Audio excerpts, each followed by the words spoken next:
Okay. Welcome to all the MSc Part 2nd student who admitted to this Daivadi College, Daivadi. Already we have delivered 2 lectures regarding the induction program, means what different type of programs are available at the chemistry department, and definitely that are useful to your career. And second lecture that we have conducted regarding the revised syllabus of MSc Organic Chemistry Part 2nd, because last year you had a new syllabus, and even though this year also you are having new syllabus. So what was that syllabus, and what type of topics were there, these things already we have discussed. And then directly we move to the next, which is called as advanced organic spectroscopy. Now, as far as spectroscopy is concerned, you know that spectroscopic tool is very important for the determination of organic compound as well, because once you have synthesized organic compound, what are the different functional group present in it, what is the structure of that organic compound, and so many things that we have to understood from spectroscopy. So you have the separate paper which is called as advanced spectroscopic method, and it is the paper number 10, and its code is OCH 3.2, and there are various topics. We are going to discuss first topic, which is called as UV spectroscopy. What is that actually UV spectroscopy, that we are going to discuss in this lecture. Now see here, in this unit number 2, UV spectroscopy, it having the different syllabus, or what we call as different type of terminologies in it, that we are going to discuss in it. We are not going to focus all in details, because all these things are already there at TYBSc, just like a Beer-Lambert's law term used in UV spectroscopy, that is chromophore, exochrome, bathochromic shift, hypsochromic shift, then hyperchromic shift, hypochromic shift, then mode of electromagnetic transition, or you can say electromagnetic radiation, then effect of conjugation on position of UV band, what conjugation effect on the UV band, then calculation of lambda max by Woodward-Fisher rule for diene and dinofine, then color of visible spectra, then application of UV spectroscopy, that already we have in the topic. Now if you look at this UV spectroscopy, the UV spectroscopy, the ultraviolet region extend to 100 to 400 nanometer, and visible region is 400 to 800 nanometer. Remember हे लक्षात घ्या तुम्हाला ज्यावेळेस question paper solve करायचा असतो त्यावेळेस यामधले छोटे छोटे बीट एक मार्काचे असतात. त्यामध्ये मग तुम्हाला विचारलं जातं अल्ट्राव्हायोलेट रिजन जो आहे त्याची रेंज किती आहे, मग तुम्हाला तिथे सांगता आलं पाहिजे 100 to 400 सांगता आलं पाहिजे, आणि फिजिबल रिजन जो असतो त्याची रेंज किती असते, त्यामध्ये 400 to 800 नॅनोमीटर, हे तुम्हाला लक्षात येणं गरजेचं असतं. It is very important. तुम्ही म्हणाल की सर ज्यावेळेस बीट येतात त्यावेळेस आपण नुसतं प्रॉब्लेम सॉल्व्ह करतो, पण बीट सॉल्व्ह करत असताना अशा अडचणी आपल्याला येतात. म्हणून आपण काय करायचं, लेक्चर पाहत असताना नेमक्या कुठल्या गोष्टी आपल्यासाठी महत्त्वाच्या आहे हेही आपण नोट डाऊन करायचं. देन फार अल्ट्राव्हायोलेट 100 to 200, म्हणजेच जो इलेक्ट्रोमॅग्नेटिक रेडिएशन जो आपल्याकडे येतो त्यामधला जर आपण UV लाईट बाजूला काढला, म्हणजे आपल्याला जिथं दिसतं तो जो रिजन काढला आपण बाजूला, तर तो असतो तो 200 to 800 हा असतो, 200 to 800. पण फार अल्ट्राव्हायोलेट ज्यावेळेस आपण इलेक्ट्रोमॅग्नेटिक स्पेक्ट्रम पाहतो त्यावेळेस UV लाईट, विजिबल लाईट, त्याच्या खाली एक रिजन असतो त्याला आपण फार अल्ट्राव्हायोलेट रिजन म्हणतो, आणि त्याची जी रेंज आहे ते 100 to 200 नॅनोमीटर आहे. म्हणजेच काय की 100 to 200 नॅनोमीटर हे अल्ट्राव्हायोलेट रिजन मध्ये असतं.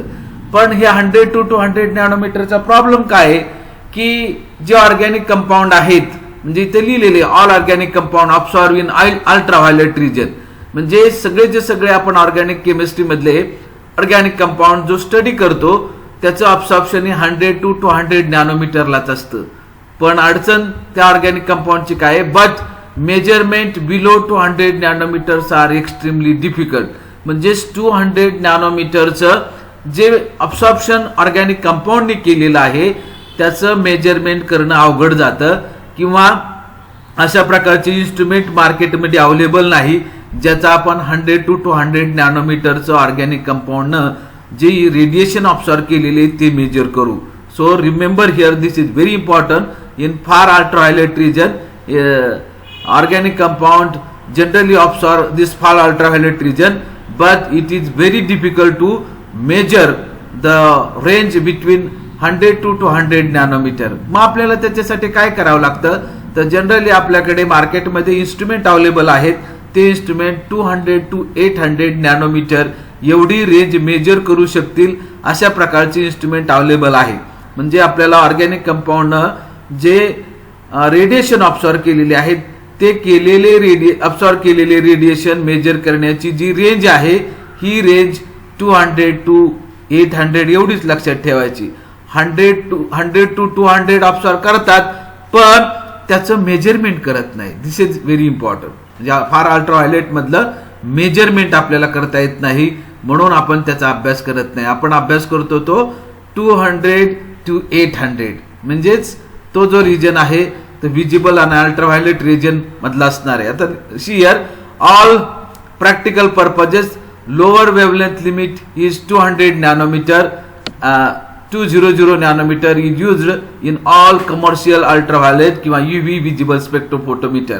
म्हणजे आपल्या मार्केटमध्ये किंवा आपल्या लॅबोरेटरीमध्ये जे UV विजिबल स्पेक्ट्रोफोटोमीटर आहेत ते सगळे स्पेक्ट्रोफोटोमीटर जे आहेत त्यांची जी लोअर लिमिट आहे, लोअर लिमिट म्हणजे कमीत कमी मेजर करणारं आणि मॅक्सिमम लिमिट म्हणजे जास्तीत जास्त मेजर करणारं.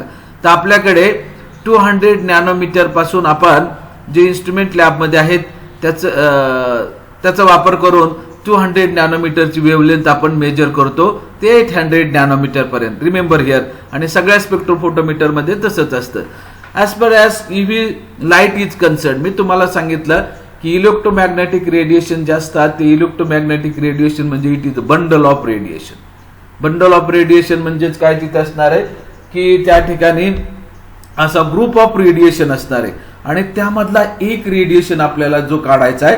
आज आपण UV स्पेक्ट्रोस्कोपी पाहतोय म्हटल्यानंतर तो जो बंडल ऑफ रेडिएशन आहे इलेक्ट्रोमॅग्नेटिक रेडिएशन आहे त्यामधील फक्त आपल्याला UV लाईट बाजूला काढायचं. We have to take out only a single light which is called as UV light, and how that UV light is obtained from that bundle of radiation.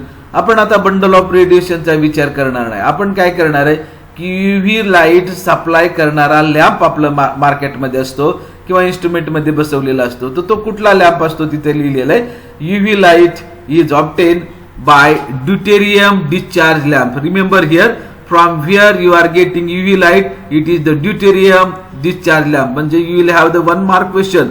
So from where you are getting that UV light, so source of UV light असं म्हटल्यानंतर you can definitely write the answer, it is deuterium discharge lamp. वरती एक सांगितलं फार ultraviolet light जो आहे तो 100 to 200 नॅनोमीटरला मिळतो.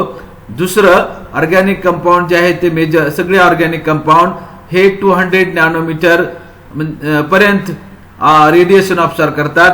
पण अडचण अशी आहे की इन्स्ट्रुमेंटमध्ये 200 नॅनोमीटर पर्यंत मेजरमेंट करण्याची व्यवस्था नाही. मग कुठली व्यवस्था आहे तर ती व्यवस्था आहे 200 to 800 nanometre.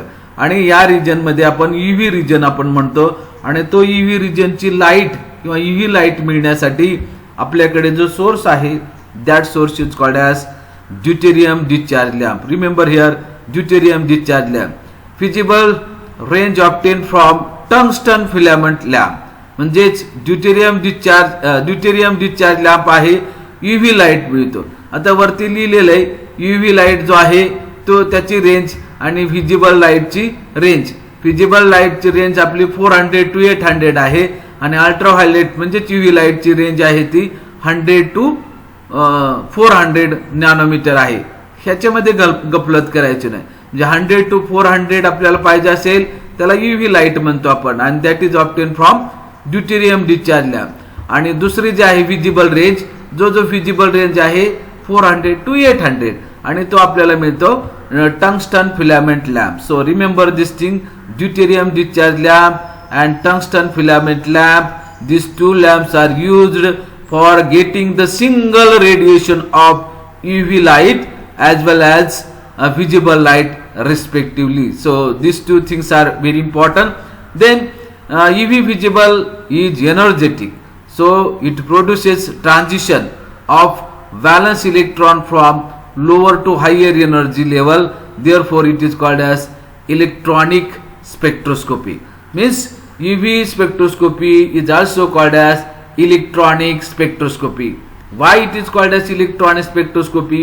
Because UV visible light is more energetic. It means that it is having more energy, and therefore what it can produce? It can produce the transition of valence electron from lower energy level to the higher energy level, and therefore when electron move from valence electron to higher energy level, means lower energy level to higher energy level, in that case electron is completely transferred from one energy level to another energy level, therefore it is also called as electronic spectroscopy. Means UV spectroscopy is also called as electronic spectroscopy. Just whatever I have teached to you one slide, in that case I am having 4 to 5 questions, single mark question, and I can ask that question during the your online test. So keep it in mind. And another important thing is that UV light is why it is more energetic. थोडं मी example तुम्हाला देईल की आपण सूर्यप्रकाशामध्ये बाहेर जर बसलो, उन्हाचे दिवस जर असतील, उन्हाळ्याचे दिवस, एक 10 मिनिटं आपण बसलो की आपल्या स्किन तापते किंवा आपल्याला भाजल्यासारखं वाटतं, आपल्या बॉडीचं टेम्परेचर वाढतं. त्याचं कारणच असं की त्याच्यामधले UV विजिबल लाईट आहेत, ती UV विजिबल लाईट हे मोर एनर्जेटिक असतात आणि त्यामुळे आपल्याला गरम होतं. आपण जर नुसतं IR लॅम्प असेल किंवा बाकीचे लॅम्प जर आपण पाहिले तर त्याच्या खाली बसले तर आपल्याला गरम होत नाही. म्हणजेच काय, त्याची जी एनर्जी आहे ती कमी आहे. पण आपण बल्ब आपल्या घरामध्ये लावलेला असेल आणि त्या बल्बच्या जवळ जर बसलेला असेल तर आपल्याला गरम व्हायला सुरुवात होते. त्याचं कारण असं की त्याच्यामध्ये UV विजिबल लाईट असते. So this is very important. किंवा रेडिएशन असतात, म्हणजेच UV visible radiations are more energetic and it have the capacity to move valence electron from lower energy level to the higher energy level, therefore it is called as electronic spectroscopy. So this is very important. Now Beer-Lambert's law, you know that what is Beer-Lambert's law. It is very important. On passing of beam of electromagnetic or monochromatic light through a solution of absorbing solution, that is substance, is non-absorbing solvent, the radiation may be absorbed completely or partially. So intensity of the transmitted light I will be less than the intensity of incident light, that is I0. The quantitative relationship between light absorbed and concentration, that is C, as well as path length L. The absorbance of the solution is directly proportional to the concentration of absorbing species in the solution and path length. Thus, for the fixed path, UV visible spectroscopy can be used to determine the concentration of the absorber in the solution. The absorbance changes with the concentration. See here, Beer-Lambert's law. These are they were the two scientists. One is Beer and another is Lambert's. Both have made the experiment, and what kind of experiment they have made? One has considered the path length of that sample tube, and another consider the concentration of the solution. Who considered the path length? The path length is considered by the Lamberts, and who Beer considered the concentration of the solution. Remember here. आणि तुम्हाला लक्षात ठेवायचं म्हणल्यावर कसं लक्षात ठेवणार? लॅम्बर्ट्स हा शब्द आला की लॅम्बर्ट्स मधला L आणि लेंथ मधला L. So L you have to consider L for Lambert's, L for length. What is length? It is the path length of the solution of organic compound. Now see here, we have shown that incident light is here, and incident light, it is I0. It is ultraviolet light, it is I0. And when that I0 is going to pass through this solution, so whatever we have this solution which is called as absorbing solution, या absorbing solution मध्ये आपण काय केलेले तुमच्या लक्षात येतंय, इथं हिरव्या कलरचे एक दिसतंय, ही हिरवा कलर आहे तो ऑर्गॅनिक कंपाऊंड आहे, तो सोल्युशन फॉर्म मध्ये आहे, त्याला कलर आहे. आणि वरती जो पार्ट दिसतोय तुम्हाला येलोइश कलरचा फेंट येलो, हा एम्प्टी आहे. म्हणजे ही जी कवेट आहे किंवा सॅम्पल ट्यूब आहे, या सॅम्पल ट्यूब मध्ये आपण किती सॅम्पल भरायचा, तो 2/3 सॅम्पल भरायचा. म्हणजेच 3 भाग तुमचं सॅम्पल असला पाहिजे आणि वरचा एक भाग हा एम्प्टी असला पाहिजे, गच्च भरायची आवश्यकता नाही.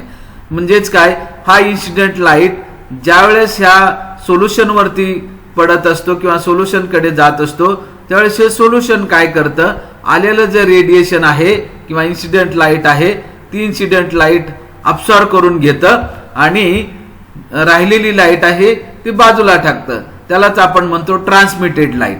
म्हणजे 2 प्रकारच्या लाईट आपल्याकडे झाल्या. One is called as incident light which is called as I0 and second which called as transmitted light I. आता मला एक तुम्ही सांगा, ज्यावेळेस आपण एखादी लाईट या सोल्युशन मध्ये पास करतो आणि पुन्हा राहिलेली लाईट इकडे बाहेर येते, म्हणजे त्याला ट्रान्समिटेड लाईट म्हणजे. याचाच अर्थ काय होतो की जे सुरुवातीची लाईट आहे किंवा इन्सिडेंट लाईट आहे, त्याला जी एनर्जी आहे ती एनर्जी आणि ट्रान्समिटेड लाईट याच्यामधली एनर्जी, याचा जर तुम्ही विचार केला तर definitely energy is going to be decreases, because some part of energy is absorbed by the solution of organic compound which is kept in the cavity. So see here, this is very important phenomena, because once you understand what is actually going to happen with the organic compound, that time you should understood the chemistry of that particular molecule. Without that chemistry you do not understand the concept behind the UV spectroscopy. So remember here, incident light and transmitted light. When incident light is going to fall on this compound, definitely some part of that incident light is absorbed and the remaining part of that light is transmitted. So one is incident light, another is transmitted light, and another important is monochromatic light. When we move to the next, you will find that the part which is very interesting and very informative, which is called as Lambert's law. And you know that Lambert's law is connected to the path length of the solution of organic compound. When a ray of monochromatic light is passes through an absorbing medium, its intensity decreases exponentially as the length L of the absorbing medium is increases. It means what?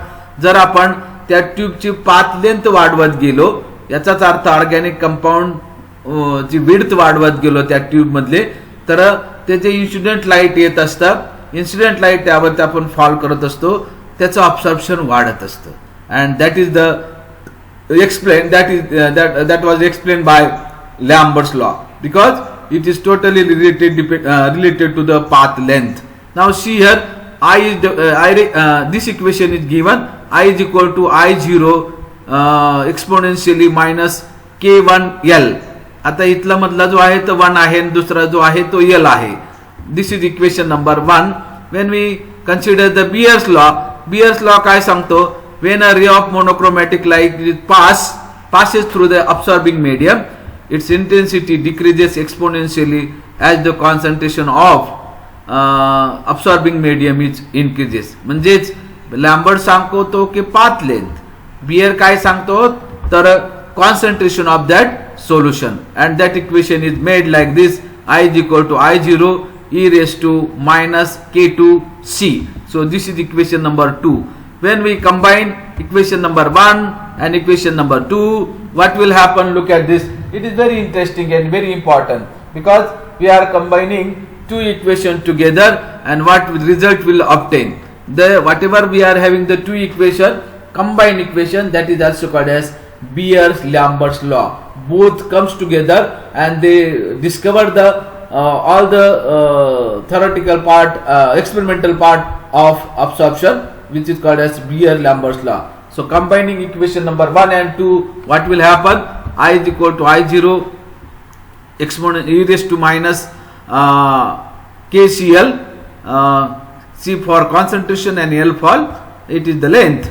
And when we are having the rearrangement of this equation, means whatever I0 is at right side, when we take it out to the left side, then I0 minus I minus I0 is equal to e raised to minus KCl. This is equation number 3. Now when we are having the absorption, definitely at the another side transmission is there.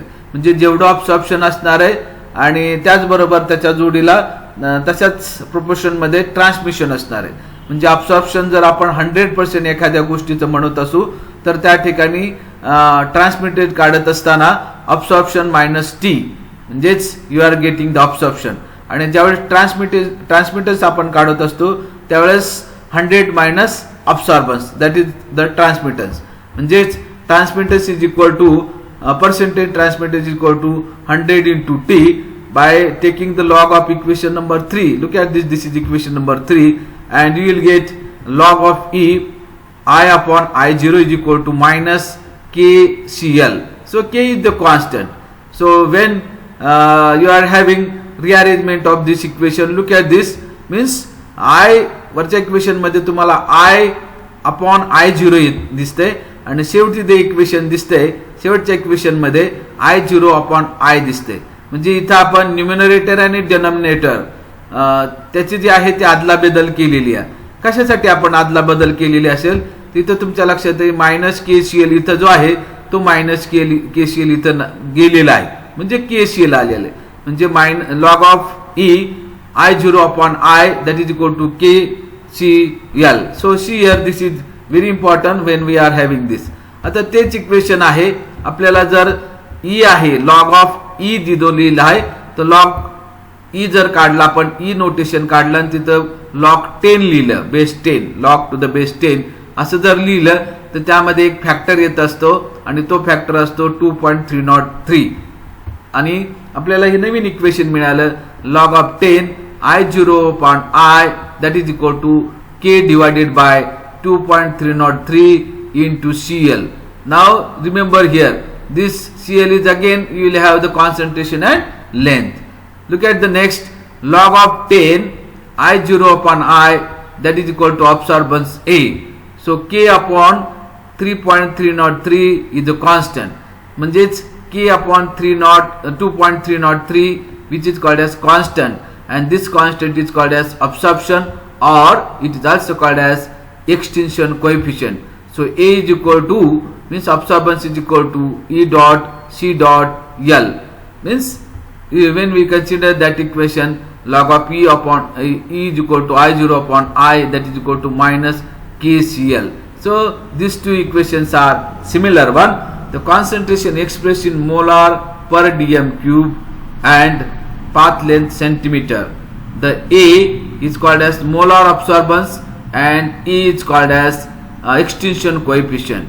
When E is equal to 1, L is equal to 1, then A is equal to directly proportional to the A is equal to this E means extinction coefficient. Means absorption is equal to extinction coefficient. So see there this kind of phenomena that we have to remember very well because it is very interesting to know the things. Then when we go to the next, then terms involved in spectroscopy, that is terms of UV spectroscopy, then bathochromic shift, hypsochromic shift, then the hyperchromic shift. All these things when comes together because it is at T value. Now see here what do you mean by chromophore. Chroma means color. It is an unsaturated group of compounds or molecule that undergoes N to pi star transition and pi to pi star transition by absorbing any UV or visible region. The corresponding compound containing chromophores are called as chromogene. आता याच्यामध्ये पहा alkyne हा compound आहे आणि दुसरा carbonyl compound आहे. क्रोमोझिन जो आहे तो याच्यामध्ये CH डबल बॉन्ड CH2 आहे आणि N2 N हेप्टेन सॉल्व्हंट घेतलेले आणि याचा लॅम्बडा मॅक्स आहे ते 177 आणि याचं ट्रान्झिशन आहे to pi star transition. Carbonyl compound जर तुम्ही पाहिला तर कार्बोनिल कंपाऊंड मध्ये तुमच्या लक्षात येतं इथं CH3C डबल बॉन्ड O, इथं N हेप्टेन आणि याच्यामध्ये 186 आणि 280 असे दोन प्रकारचे लॅम्बडा मॅक्स आहेत. त्यामध्येच एक जो आहे तो N2 सिग्मा स्टार ट्रान्झिशन होतं आणि दुसरं जो होतं तो N2 पाय स्टार ट्रान्झिशन होतं. आता थोड्या वेळामध्ये हे संपत आहे. Meeting now has limited minute. आता संपत आहे, हे थोड्या वेळात संपेल. आपण हे पाहणार आहे. तर कार्बोनिल कंपाऊंड तुम्ही पाहिलं, त्याचबरोबर अल्केन कंपाऊंड, त्यामध्ये non bonded pair of electron. कशाला म्हणायचं non bonded pair of electron? तर non bonded pair of electron याचा अर्थ असा की the pair of electron which is not involve in the bond formation which look like free. आणि carbonyl compound मध्ये तशा प्रकारचं असतं. आणि इथं जे अल्किन मध्ये पाहिलेलं आहे pi to pi star transition, it is due to the sigma bond आणि pi bond. So here pi bond is actually used for the exchange of electron, that is transition of electron from lower to higher. So that is the due to pi star transition. Then when we consider the next part which is called as chromophore exochrome, it is the atom or saturated group containing non-bonded or lone pair of electron. It does not absorb radiation of wavelength greater than 200 nanometer, but when coupled with the chromosine, it shifts to the absorption to the longer wavelength and increases the intensity of absorption peak. See here, तुम्हाला असाही प्रश्न विचारला जातो की एक्झोक्रोम जो आहे त्याचं एक्झोक्रोम radiation UV radiation observe करून घेण्याची कॅपॅसिटी किती आहे? तर मॅक्सिमम कॅपॅसिटी त्याची 200 नॅनोमीटर आहे. तुम्ही जर 500 नॅनोमीटर लिहिलं that is wrong, because there are certain organic compounds who observe at below 200 nanometer, just like OH group, then OR group, CL group. हे असं का लिहिलंय? OH ग्रुप म्हणजे OH वरती 2 डॉट असतात, त्याचाच अर्थ non bonded pair of electron असतात. OR वरती non bonded pair of electron असतात. CL वरती non bonded pair of electron असतात. आणि ह्या ज्या non bonded pair of electron असतात हे बिलो 200 नॅनोमीटरला ऑब्झॉर्प्शन केलं जातं.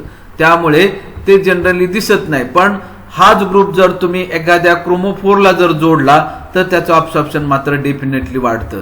आणि त्यामध्ये 2 प्रकारचे ग्रुप आहे, एक ऍसिडिक आहे आणि दुसरा बेसिक आहे. ऍसिडिक कुठलं? COH, OH, SO3H.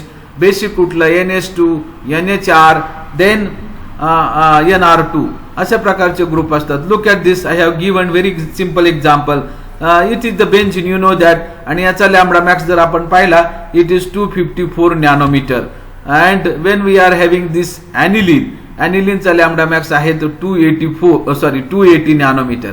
म्हणजेच काय, पहिल्याचा जो आहे तो 254 नॅनोमीटर आहे, दुसऱ्याचा जो लॅम्बडा मॅक्स आहे 280 नॅनोमीटर. म्हणजे हे 254 पासून 280 पर्यंत एवढं 25 नॅनोमीटरने का वाढलं? त्याचं कारण असं की हे जे बेंझिंग रिंग आहे या बेंझिंग रिंगला हा NH2 आपण अटॅच केलेला आहे.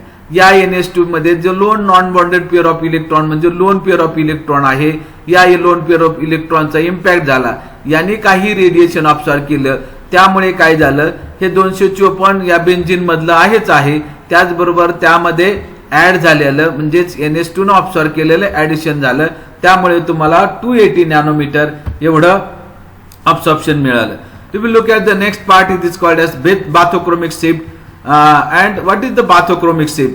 The shift of the absorption band to the longer wavelength is called as bathochromic shift. एक शॉर्टर वेव्हलेंथ असतं, दुसरं लॉंगर वेव्हलेंथ असतं.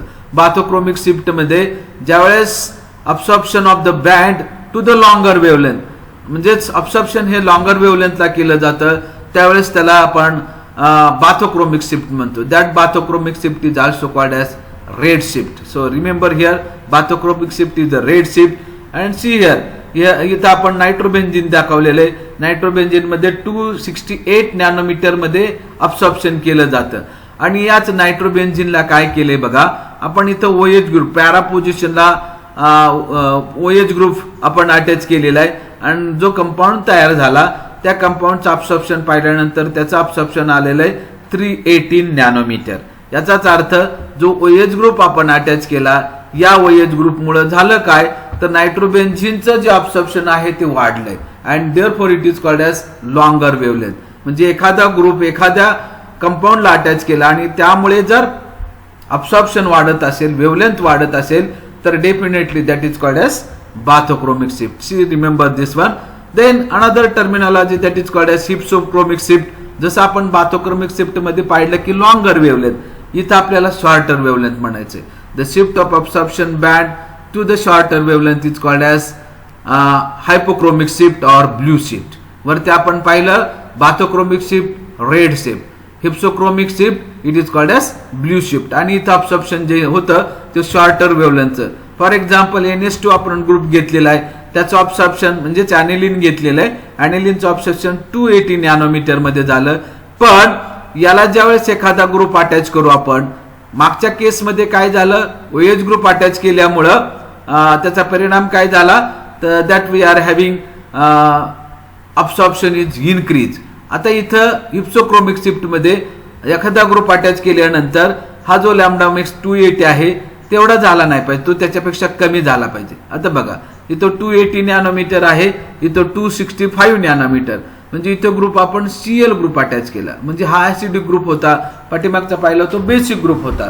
म्हणजे बेसिक ग्रुप आपण अटॅच केल्यानंतर अब्सॉर्प्शन वाढतं आणि दॅट इज रेड शिफ्ट. आणि ज्यावेळेस ऍसिडिक ग्रुप अटॅच केला त्यावेळेस तो जो अब्सॉर्प्शन आहे कमी झालं, that is called as blue shift और hypsochromic shift. So that things is we have considered.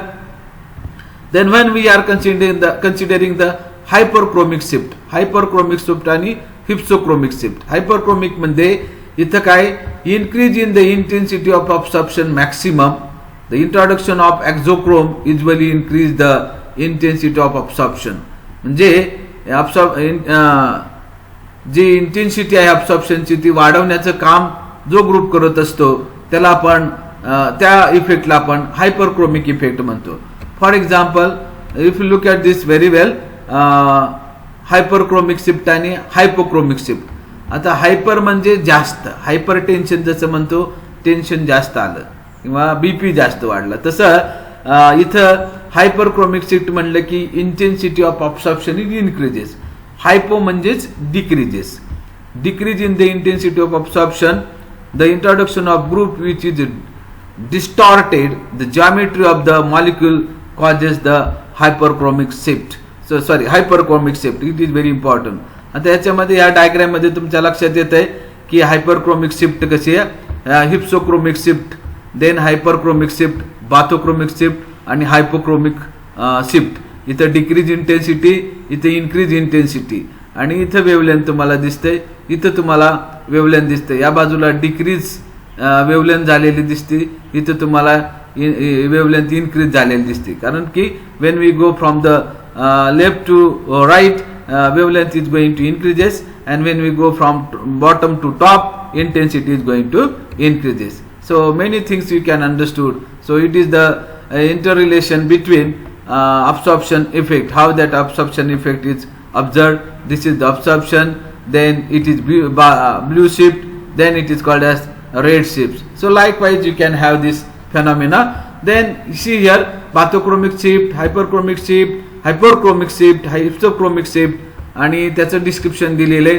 Bathochromic shift म्हणलं red shift, it is lower energy और हायर वेवलेंथ. जेवढी हायर वेवलेंथ असते तेवढी त्याची एनर्जी कमी असते, जेवढी एनर्जी जास्त तेवढी त्याची wavelength shorter. See here shift to the higher energy और shorter wavelength, increase in intensity and decrease in intensity. Shortly I have written in this point that you have to have it very well. Then whatever we have taken out from this, it is only for the educational purpose. The figures and other type of diagram I have taken from internet. It is only for presentation purpose. We don't have any commercial view regarding that one. So with this we have finished this point. Just we have completed the terminology. See student, it is very important to know all the things very well, because when you are facing the final examination or term end examination of third semester, definitely 16 marks beats are there, and you have to keep in mind that if you go through the detailed study of particular spectroscopy, then and then you can write the answer of beat. Otherwise it is very difficult. First of all, I will advise you go through the TY BSc Organic Chemistry book and you read out all these things very detailed and write down the things which are important in it, so that your basic knowledge of spectroscopy will be increased. Otherwise I am going to teach you, no doubt, online definitely, but many students do not understand the things very well. When you are in direct contact with us, that in that case, whenever you having the difficulty, immediately ask to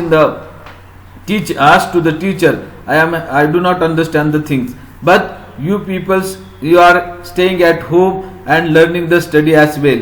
But as the corona is there, and that impact of corona is definitely reduced in coming some days, and we will come to the college, you will come to the college, and in that case we will have the good interaction.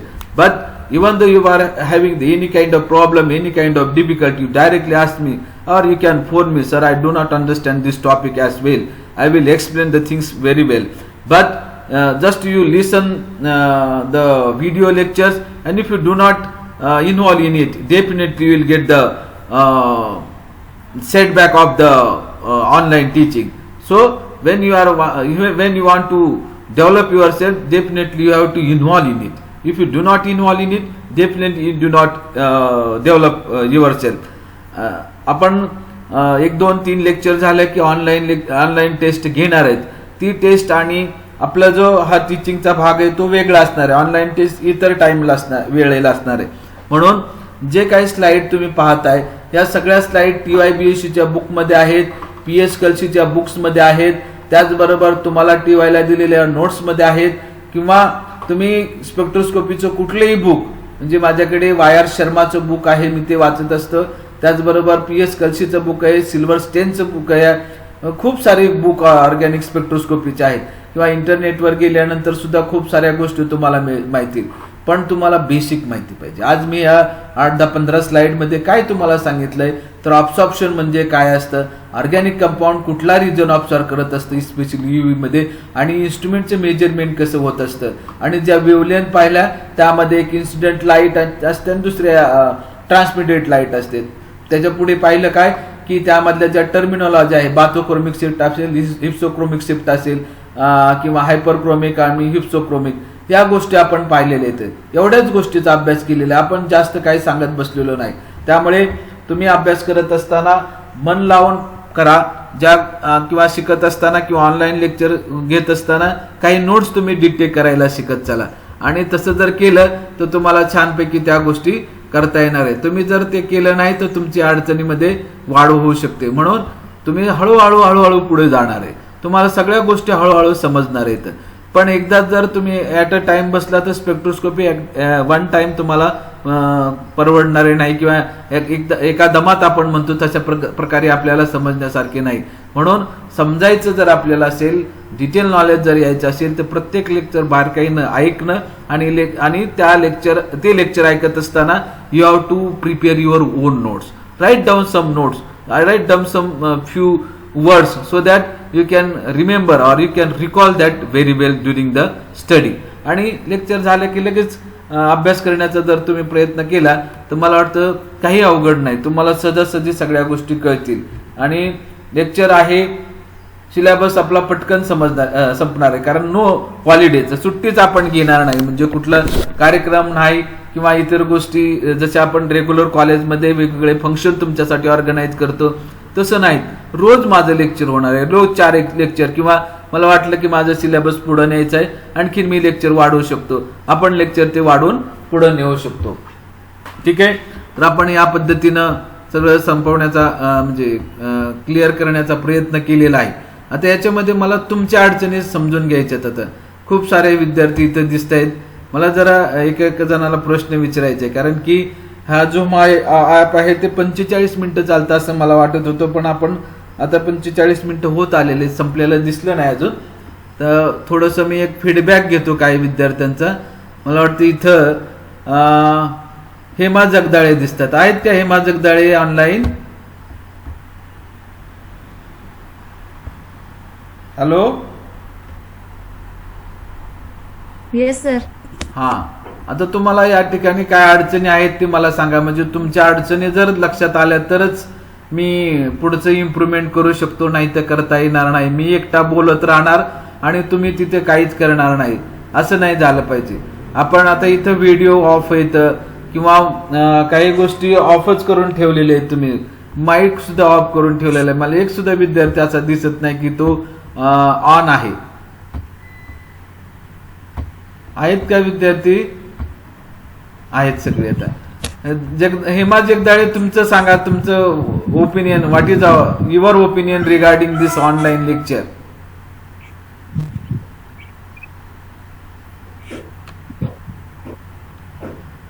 Hello. Hello. हा बोला की, बोला. नाही काय अडचण sir. काही अडचण नाही. म्हणजे मी आता एकदम स्लो गेलेलो होतो, आता मी फास्ट जाऊ शकतो, मला अडचण नाही. कारण की मला वाटायचं की मी एकटाच बोलतोय, तुम्ही कोणी ऐकत नाही.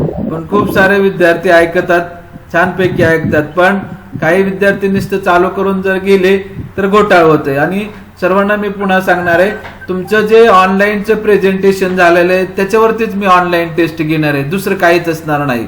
म्हणजेच तुम्ही सिलेबस, तुम्ही अभ्यास करायचा आहे, तुम्हाला सांगितलेल्या नोट्स किंवा सांगितलेली पुस्तकं ते वाचायचे, पण त्याचबरोबर तुमच्या नोट्स सुद्धा तुम्ही काढत राहायचे. आणि ऑनलाईन मध्ये ज्या गोष्टी ज्या स्लाइड मध्ये दिसतात तेवढंच मी प्रेझेंटेशन जे घेतलेलं आहे त्यावरतीच लेक्चर प्रश्न विचारणार आहे, बाकीचं काही विचारणार नाही. म्हणजे आउट ऑफ स्लाइड जाऊन मी एक सुद्धा प्रश्न तुम्हाला विचारणार नाही. आणि लक्षात घ्यायचं, तुमचं जे ऑनलाईन टीचिंग चाललेलं आहे याचं जे तुम्हाला मार्किंग स्कीम आहे, तुम्हाला वाटत असेल की याची मार्क तुम्हाला पकडली जाणार नाहीत, डेफिनेटली तुम्हाला चॉईस बेस्ड क्रेडिट सिस्टीम आहे. त्यामध्ये प्रत्येक ना प्रत्येक घटकाचा अभ्यास बारकाईनं केला जातो आणि विद्यार्थी त्याला प्रेझेंट आहे का नाही बघितलं जातं आणि त्यानुसार तुम्हाला मार्क्स दिले जातात. तुम्ही जर म्हटला की सर मी फायनल एक्झाम मध्ये मला जास्त मार्क्स पडलेले आहेत आणि इंटरनल मला जास्त मार्क पडलेले, तुम्ही माझं क्रेडिट कमी का केलं? तर क्रेडिट कमी करण्याचं कारण या गोष्टीत मी तुम्हाला पहिल्या दुसऱ्या लेक्चरमध्ये चॉईस बेस्ड क्रेडिट सिस्टीम काय हे सुद्धा सांगितले. तुम्ही एक लेक्चर जरी आठवड्यातलं नसला तरी तुमचं एक क्रेडिट कमी होतं. म्हणजे क्रेडिट तुम्ही किती घ्यायची तुमच्यावर आहे.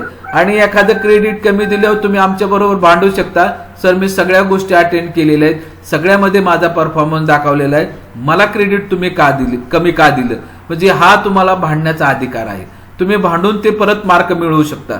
पण एखाद्या गोष्टीला तुम्ही अब्सेंट असाल आणि तुम्ही सरांचे जर आर्ग्युमेंट करत असाल, तुमचं रेकॉर्ड सगळं असतं आमच्याकडे. आता तुम्ही म्हणाल की आम्ही फीडबॅक नाही दिला, तुमचं सगळं रेकॉर्डिंग आमच्याकडे इथं स्क्रीन रेकॉर्डिंगला करून ठेवलेलं असतं.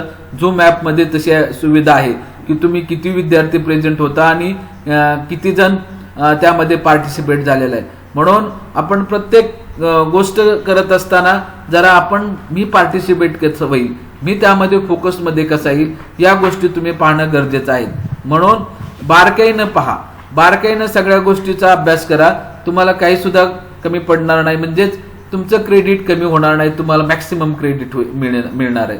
गेल्या वर्षी जसं विद्यापीठाने सांगितलं की विद्यार्थ्यांना पाठीमागच्या सेमिस्टरचे मार्क जे मिळाले त्याच मार्कावरती त्यांना पुढे न्या.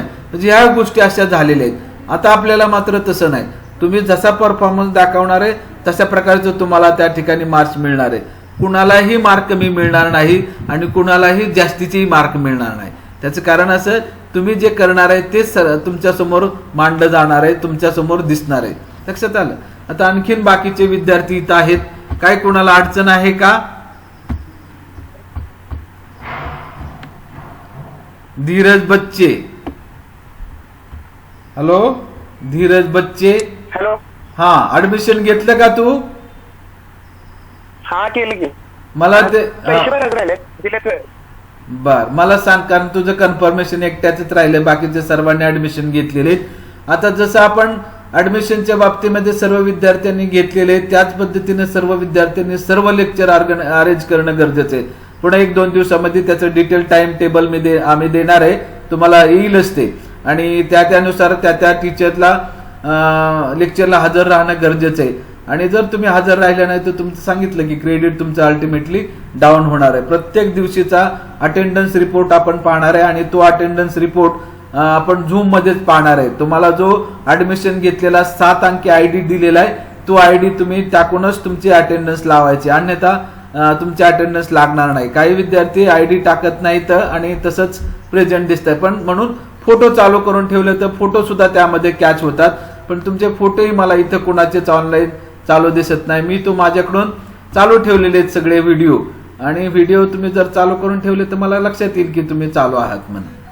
ठीक आहे, अजून कोणाची अडचण आहे का? देशमुख स्वप्नाली, आहे का अडचण? नाही. मला वाटतं दीडवाग सर जॉईन झालेले. हा, बोला बोला.